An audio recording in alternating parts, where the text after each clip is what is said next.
the second part of 1.3 log laws. So this is the part where we have to find the errors in a solution. So we've got 3 solutions here. One of them is correct, and 2 of them are wrong. So what we've got to do is we have to figure out who made the errors and where they made them. So the first thing that's a really good idea is to actually solve the equation on your own first. So that's what we're going to do first. So I'm just going to extend this up, and we are going to solve the equation ourselves. So, solving the equation ourselves, we start with 4 log x of 2 subtracting log x of 8.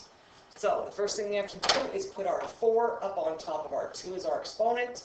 So, I end up with log x of 2 to the 4th, subtract log x. And at this point now, I'm going to change 8 to a base 2 because he does go to base 2. He's 2 cubed. At that point now, I'm going to actually take, and I'm going to go log x. Since I'm subtracting, that means I'm going to divide my arguments. So that means that these 2 get divided. Since division is in fraction form, we're actually going to put it in brackets.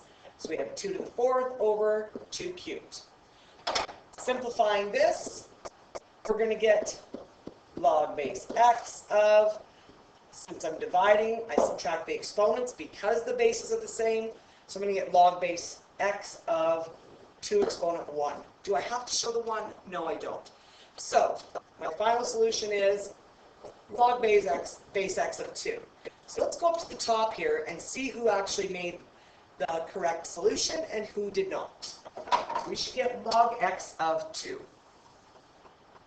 So if we take a look at Shane, first thing Shane did was he changed the 8 to a base 3, and that part's correct. Then what he did was he took the 3 off and he put it down in front, and that's okay too. He didn't show the next couple steps on how he simplified, but he could have, the next step in this part here would be actually to go 4 times log x of 2, subtract 3 times log x of 2. Now, because they're actually subtracting, should he have taken that exponent down? Not really. He should have actually put that 4 up on top. So there's a couple steps that aren't in there, but he did come up with the correct solution. So there are a couple different steps he could take. He just didn't show us the complete simplification of what he did. All right, so at that point, we do know Shane did it correctly. He just didn't show us all the steps. We're going to check Emma and Clayton. So we have the correct one. Shane did it right. Emma and Clayton obviously didn't then because 2 of them did it wrong and 1 did correct. That's what it tells us. Only 1 of them is correct. So Emma and Clayton did it wrong. Let's see where they made the error.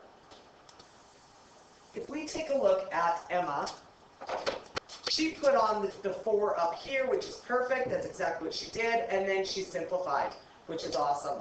The next step she should have done is this part would simplify to log base x, and then you're going to divide. 16 divided by 8. Now she subtracted as if they were exponents. We can only subtract exponents. This subtraction sign is telling us that we have to actually divide like we have up here. So when we divide them, we're going to get 2. So that's where we get our log base x of 2. She has a log base x of 8. So the 8 is the wrong part. So where she actually made her error, the error was in the solution part. All of her steps were correct. Okay, all of her steps were correct. She just didn't get the right solution. Because what she did, instead of dividing the 16 and the 8, she subtracted them. Okay, let's take a look at Clayton and see what he did wrong. Okay, so Clayton started with the exact same thing, only the very first step is where he messed up. He brought the 4 over, but he multiplied the 4 to the 2 instead of leaving the 4 as the exponent. So that's his very first step, and that's where he messed up. So that top number would be wrong, and then this. So he did divide the digits, which he's supposed to do here, and got the 1, but he had the wrong number on top to begin with. So after he got to the third step here, he did do it correct, but then he didn't have the correct number on top, but he had the process right. So the one process part he got wrong was putting that 4 on top. So this is where he made his error. Okay, let's take a look at the next. This question requires us to do a bit of thinking. So what we're going to do first because we've got a p by itself, a q by itself, and then r hangs out by itself in different places, like right here, we have to be able to take each of these equations and we need to put them into exponential form. So that we know exactly what p is equal to, and what we know what q is equal to, and what we know what r is equal to. So if I change the p1, log base b of p to equals 8, if I change this one to exponential form, my b is my base, the 8 is my exponent, and that's going to equal my p. Then I'm going to do the same thing to q. I have a base b, I have an exponent 4, and that's going to be equal to q. And then r, every time I see r, it's going to be a base b, exponent 2 equals the r. So now I have them identified. We're going to be going back to these throughout the question. So when I take a look at statement 1, so the first thing we're going to do, first of all, because it's asking us which statements are true, we need to simplify each of those statements to make sure that we can have a solution that matches. Matches meaning it is a true statement of what it should become, meaning left side is equal to our right side. Whenever we try to solve or prove something and there's an equal sign, we try to prove that the left side is equal to the right side. That's how we know it's true. So that's exactly what we're going to do. All right. Make sure you write this down, what's in the red box here. So I'm going to erase it right away so we can do the work. Okay, let's take statement 1 and break it down. So what this is telling me is I've got log base b, and now we're going to put in what we thought p was. So p, we found p to be b exponent 8. And then we've got q, and q is being divided. So we've got b exponent 8 for p, and q we found is going to be b exponent 4. And that's what we have in brackets as p and q. So we're trying to solve that now and see if it gives us the answer log base b of r. So since in my brackets here, I've got exponents in the same base. Because of the same base, I can take my exponents and subtract them. So this is going to result as log base b of b exponent 4. Now, let's take a look. That's going to give me an answer if I cancel my base and my argument. That's going to give me an answer of 4. So I know that on statement 1, the left-hand side equals 4. Let's solve the right-hand side and see what we get for an answer. Okay, when I take a look at log base b of r, in this r spot, I'm now going to put what we found r to be. And we found r to be b squared. So now I'm going to put b squared where r would be. So again, I'm in the situation where my log base and my argument are the same. They can cancel, and my answer is 2. So I know that the right-hand side of this equation is equal to 2.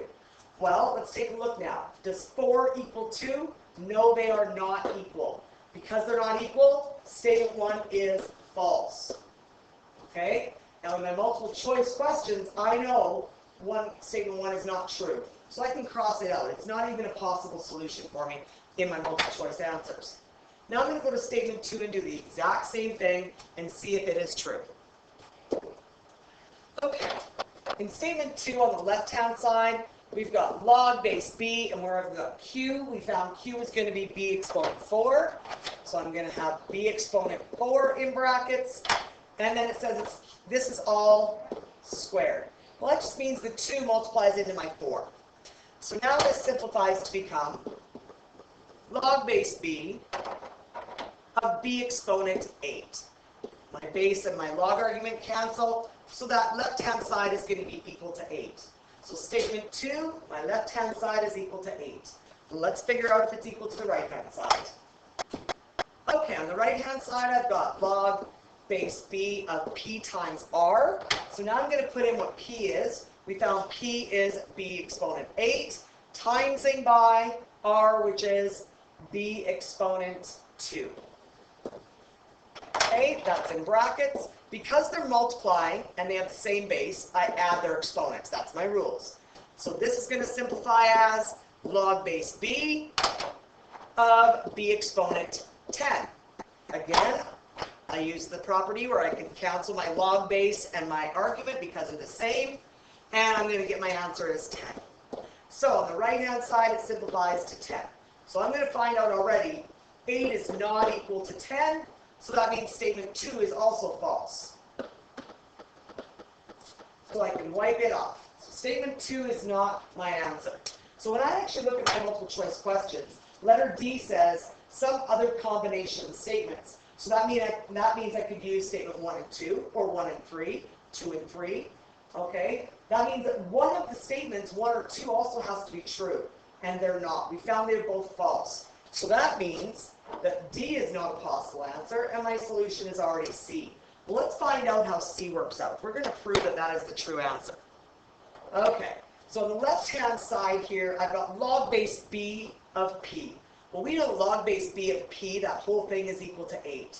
So I've got log base B of P, and P is B exponent 8. We're going to cancel, and I get 8. So the left-hand side is equal to 8. Let's take a look what the right-hand side is equal to.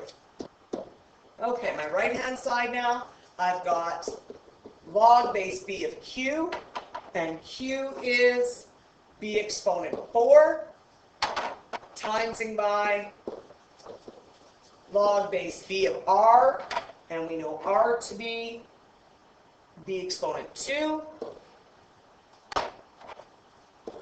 And so when I'm timesing, I cancel my log bases because they're identical. I end up with 4 timesing by 2. That gives me 8.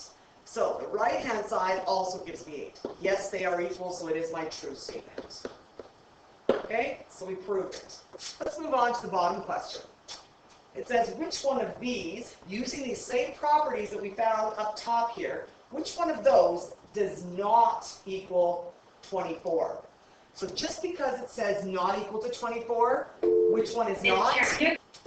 Okay, so because it says it's not equal to 24, that means that 3 of them will equal 24, but 1 of them will not. So that means we have to solve every single one of them, A, B, and C, and D. So let's start with A.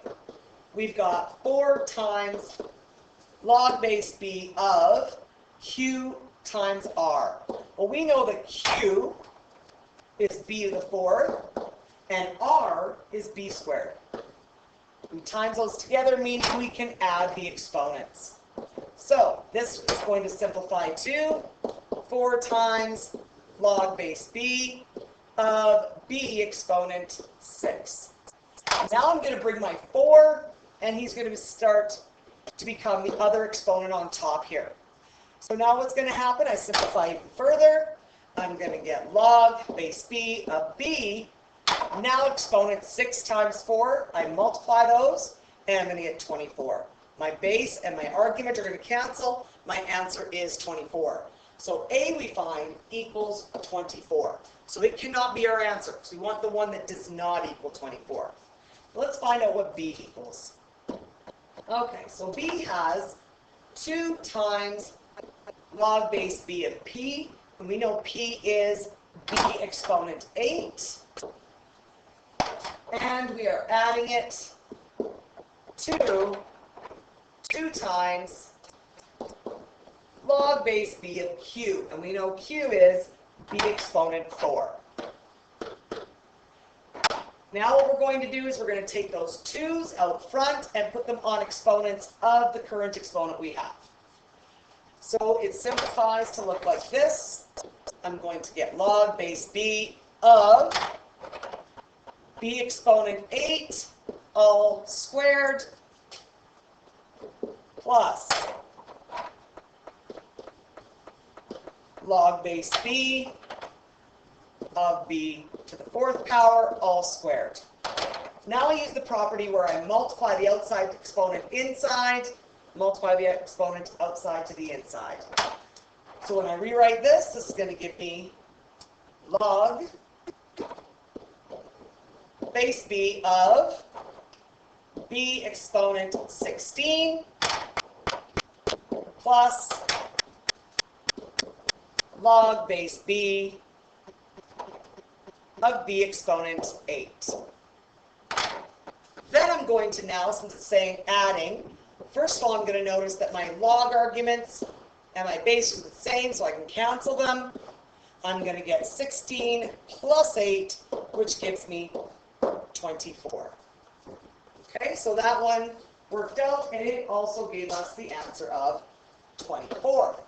Let's see what C gives us for an answer. Okay, the first part of C, I've got 1/2 log base B of P, and I know P is B exponent 8.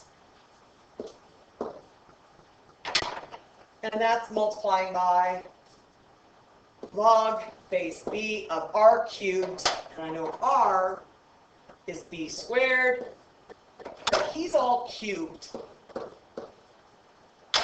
And that's what we've got multiplying together. Okay, the next step would be to take this 1/2 and bring him up as an exponent on the 8. So my next expression when I simplify this becomes log base B of B exponent 8 all times by 1/2 to log, multiplying by log base B of B exponent 6. On the right hand side, my argument and base are the same. I can drop it down. So I get something in the front timesing by 6. The 6 will drop down. On the left hand side, I need to multiply this 1/2 into the 8.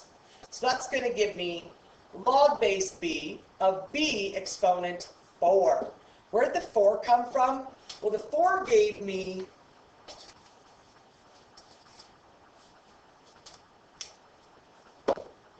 okay, so this now is going to fall down, log bases cancel, and the 4 comes down. So I get 4 timesing by 6. So that equals 24. Now I said this was C, this is actually letter D if you notice. I solved this one. So D equals 24. I'm not sure why I jumped to D first. Anyways, through all this we find out that letter C is not, or sorry, is our answer because A, B, and D all added to 24.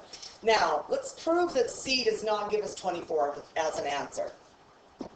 Okay, on C I've got 4 times log base B of R, and we know R to be B squared. And he is adding to log base B of Q squared. So I've got log base B of my Q squared. But now I'm going to put the number in for Q. So Q, we know, is B exponent 4. But it tells us he's all squared. So I'm going to put squared on that. So now I'm going to multiply those two together. And I'm going to bring the first 4 and put it on the exponent outside as well. So this is going to simplify to log base B of B squared times 4 plus log base B of B, and I'm multiplying those guys, of 8. When I do the multiplying here, it's going to give me 8 as well. So I've got log base B of B exponent 8 plus log base B of B exponent 8. At this point again, my argument and my bases are the same, so they drop, and I end up with 8 plus 8, which gives me 16.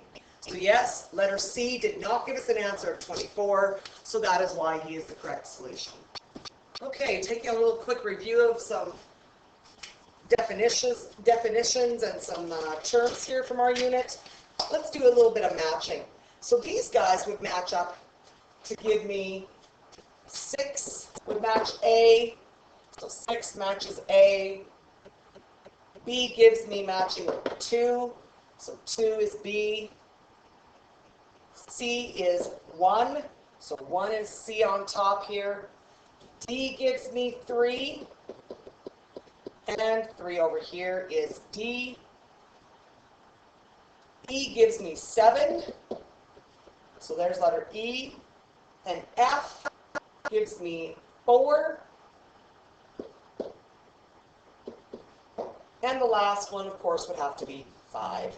So 5 is G. There's your matching. The next section is just for you to practice. I'm going to write the answers down.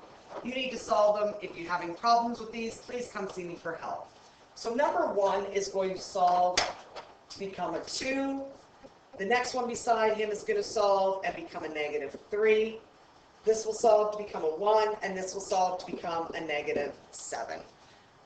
Next page. Number 2 is going to solve to give me log of x divided by y cubed z squared. On the right, I'm going to end up with log base a of y to the negative 2, or you can write that as negative 2 log base a of y, or you can also write it like this, log base a of 1 over y squared. All three are correct, so any one of those will be a correct answer. Will you get a multiple choice that has all three? No, you won't. You'll get something that only has one of them. All right, let's take a look at the bottom. On the bottom, this one solves to become a 2.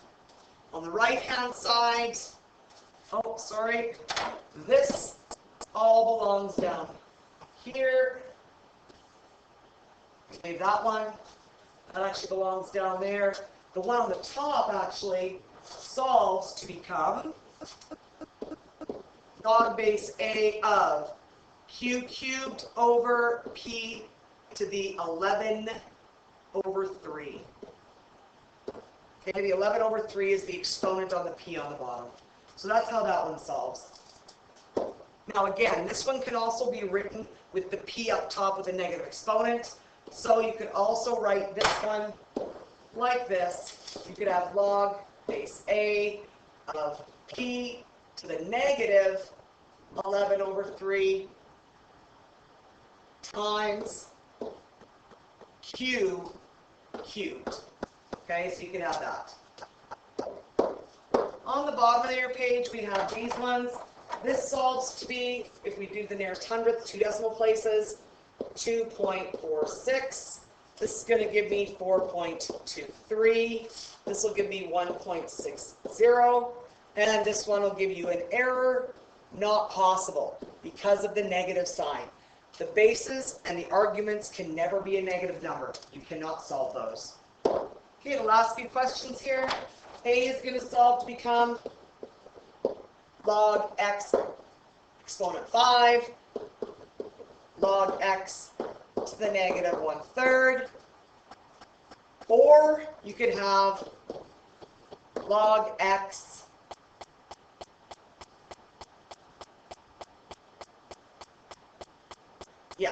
that's good. We'll leave it like that, actually. We'll leave it like that. Okay. So he's a negative exponent. We could actually flip him to the bottom if we wanted to. Yeah, we'll write that one. So it actually could look like this. Log base 1 over x to the positive 1/3. Okay, that's how it could also look. On number 5 is going to give us 6, 9, 1, 1n, or just n. And on number 6, you need to prove it. So by proving number 6, you start by saying, well, log base 4 of 4 squared, all exponent x, because your 16 is 4 squared. Then we multiply the x and the 2 together to give us log base 4 of 4 to the 2x. Then, because our argument base is the same, they cancel. Our answer is 2x. On the bottom of your page, 7 should be D. A, this will give you a 0 for an answer, and this one gives you a 1 for an answer. So figure those out. If you're having problems, come see me. That concludes the second half of 1.3 log laws.